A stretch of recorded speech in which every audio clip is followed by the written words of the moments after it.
전에 강의를 하면서 여학생들에게 물어봤습니다. 김연아 선수의 미모를 보고 질투심을 느끼냐고. 그런 거 없대요. 자, 그러면 옆에 있는, 한 반에 있는 나보다 예쁜 여학생에 대해서는 어떠냐고 막 웃더라고요. 질투심을 느낀다는 것이죠.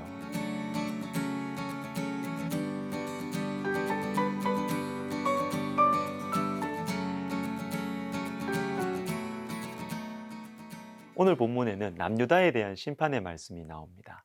여호와께서 이와 같이 말씀하시되 유다의 서너 가지 죄로 말미암아 내가 그 벌을 돌이키지 아니하리니. 자, 남유다가 하나님의 심판을 받게 될 것입니다. 자, 이 말씀을 들은 이 북이스라엘, 이 지금 아모스의 말씀을 듣고 있는 이 북이스라엘은 이상한 마음을 가지게 됩니다. 왜냐하면 지금까지 하나님이 이 심판했던 그 나라들, 다메섹, 블레셋, 에돔, 모압 등등은 우리를 괴롭힌 나라들이기도 하지만 실제로 우리보다 악했어요.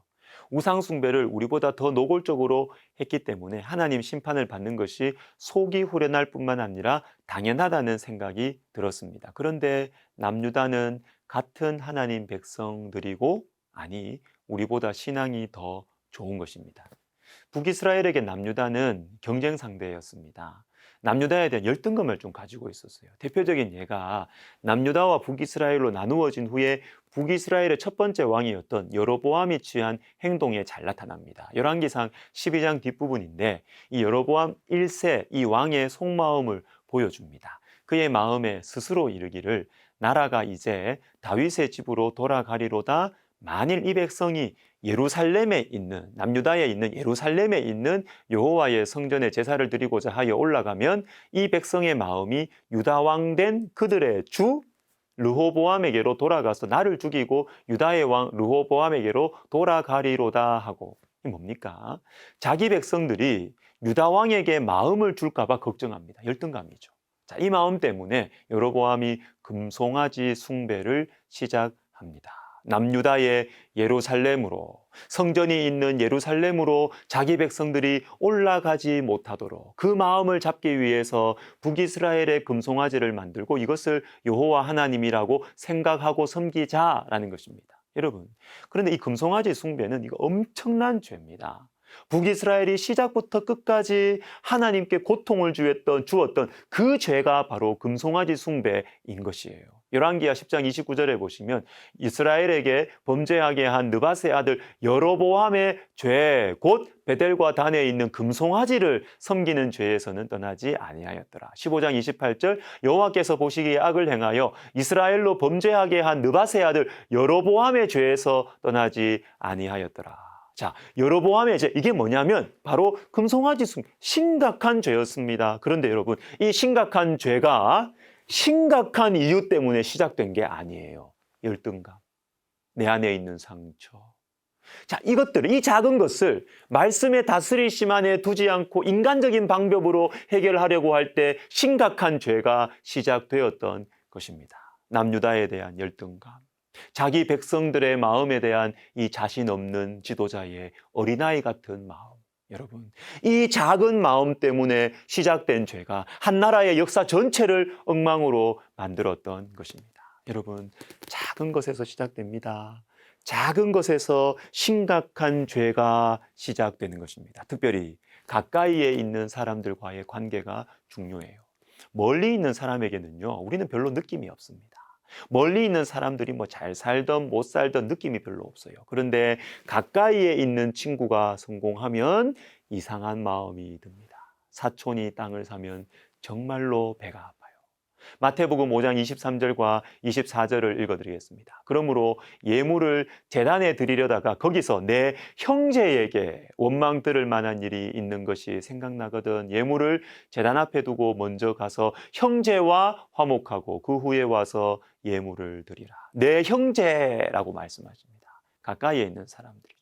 가까이에 있는 사람에게 원망 들을 만한 일이 생각나면 예배도 뒤로 하라는 것입니다. 얼마나 우리 하나님께서 중요하게 말씀하십니까?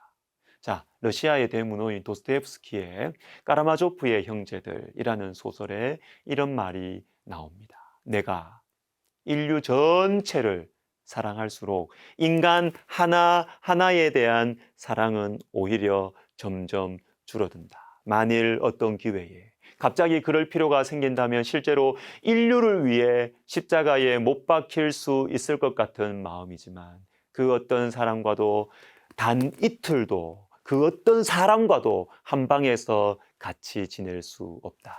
여러분, 멀리 있는 사람들 사랑하고 그들을 위해서 봉사하고 돈 내고 하는 건 어쩌면 좀 상대적으로 쉬워요.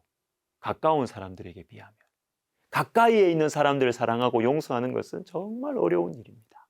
특별히 오늘 본문에서 하나님의 심판을 받게 될 남유다는요, 북이스라엘의 형제였을 뿐만 아니라 또 신앙이 북이스라엘보다 더 경건했어요. 그래서 북이스라엘은 오늘의 이 말씀을 들을 때 나보다 나은 유다를 심판하시는 하나님의 말씀을 들을 때 이상한 마음이 드는 것입니다. 누가복음 13장에서 예수님이 이렇게 말씀하십니다.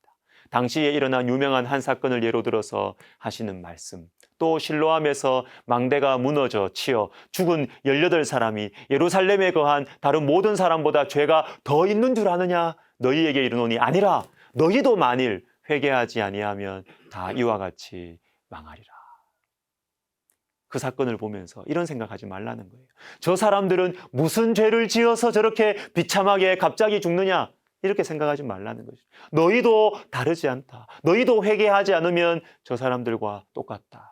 사랑하는 여러분, 다른 사람들의 어려움을 볼 때 내가 더 낫다 생각하시면 안 되고요.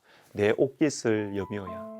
가까운 사람들이 어려움을 당할 때 진지하게 나를 돌아보아야 합니다. 특별히 나보다 신앙생활을 잘하는 사람이 하나님의 연단을 받을 때 사랑하는 여러분, 심각해지셔야 합니다. 우리를 향하신 하나님의 메시지가 있는 것입니다. 기도하겠습니다. 하나님 아버지, 우리의 마음을 겸손하게 해주십시오. 우리의 마음을 낮아지게 해주십시오. 그래서 가까운 사람들의 모습을 보면서, 가까운 사람들을 다루시는 주님의 손길을 보면서 내 마음을 주님 앞에 내어드리고 회개하고 돌아보는 저희들 되게 하여 주옵소서. 예수님의 이름으로 기도하옵나이다. 아멘.